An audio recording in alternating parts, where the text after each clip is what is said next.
Hello world, it's Zilla. It's Mr. Bring You the Scriptures so you can see the bigger picture. We're going to jump back in to the book of Acts, starting at verse 5. Chapter 5, verse 5. Then Ananias, hearing these words, fell down and breathed his last. So great fear came upon all those who heard these things.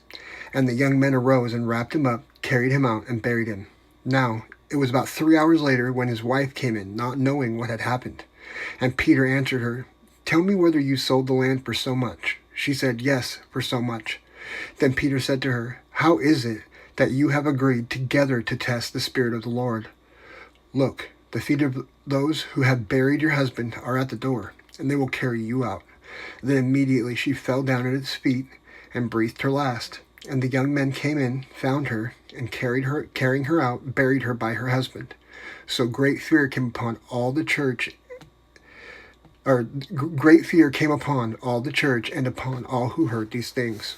Let's read what the Bible ties to what we just read. They breathed their last. If you are living without consciousness of God, then the Bible declares that you are dead.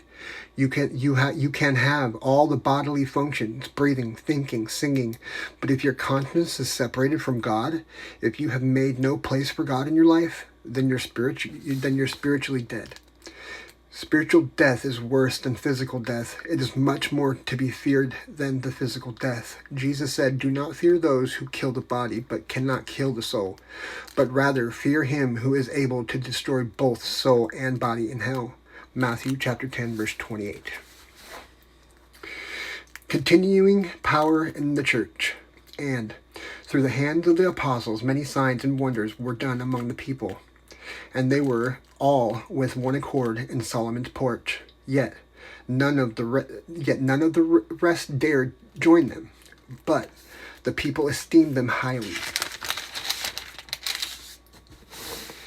And believers were increasingly added to the Lord, multitudes of both men and women, so that they brought the sick out into the streets, laid them on beds and couches, that at least the shadow of Peter passing by might fall on some of them. Also, a multitude gathered from the surrounding cities to Jerusalem, bringing sick people and those who were tormented by unclean spirits, and they were all healed. You just gotta love it when the Bible bangs it out like that, right, guys?